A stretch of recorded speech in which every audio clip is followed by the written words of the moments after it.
Hey gentlemen, how you doing? I hope this comes out good because I don't have my headphones on to talk into the mic, and I hope I'm speaking loud enough. Alright, you see it's me, right? Good. Oh goodness, driving up my glasses. Hey Major, no. Anyway, there's some food for thought. This came to mind.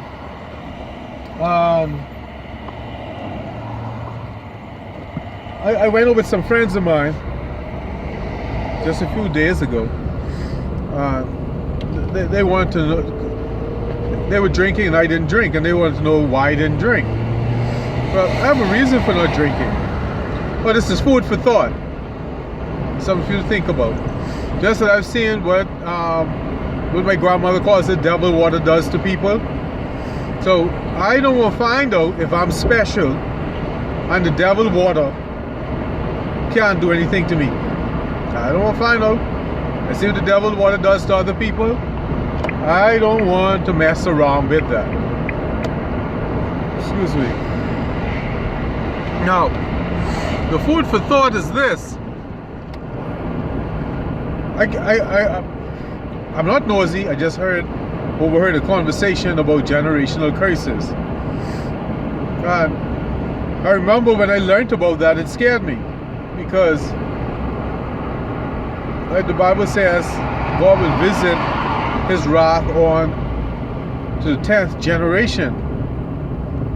Now, I took that for me to live my life right, because I don't think it's fair for my children down to the 10th generation to pay for my sins.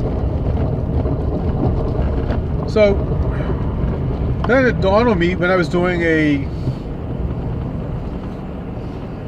some work, I can't remember the work, with Julia Cameron's book called The Vein of Gold. And then I realized, hey, you have to examine your family's history to see if you're dealing with stuff that you didn't cause, but that came down the pipeline. So that just crossed my mind. And so, gentlemen, not only do you have to live your life right for your children, but you got to examine your family's history to make sure you aren't caught up in a generational curse. Now, if you find yourself being caught up in a generational curse, for me, the only way to combat that is to do the opposite. Refuse to do it.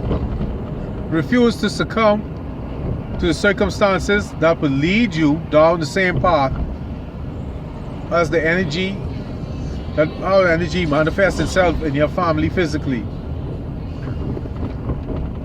I know it's hard to explain because it's so esoteric, and it took so long for me to understand it, but at least I knew to look forward, to be concerned about my children, because I love children. But then it dawned on me, hey, could it be that something someone did way back is falling on me? So my only solution to that was to live circumspect and to watch the elders around me to see what kind of habits they have, and to make sure I don't do the same thing. Well, anyway, John, that's just some food for thought. What came to mind was the Bruce Lee story. When Bruce Lee was running from the demon, whatever it was in the dream, then one day the demon stopped chasing him. Bruce Lee was relieved that the demon stopped bothering him until he got the shock of his life to see that the demon wasn't chasing him anymore, because now it went after his son. And because of that, Bruce Lee had to kill the demon. And what was so scary to me from watching that Bruce Lee's son died the same way his son died. Now, was the dream prophetic? Was the dream pointing out to him that he should deal with whatever it is he was running from? So that's what I asked myself. What is chasing me, or what demons are chasing me that I'm running from, if there are any? But since I was taught to grab the bull by the horn, running from it is not an option. So my thing was, where are these demons? Wherever they are, I made my resolve that they will be decapitated. Because I am not going to allow anything to fall on my children if I can kill it first. Gentlemen, that should be your credo. You cannot control what your forefathers did, but by God, you can control it, stop him with you. Anyway, gentlemen, that's just some food for thought. There's some random conversation that sprung that to life, brought that to mind. All right, thank you for your time, gentlemen. Good night.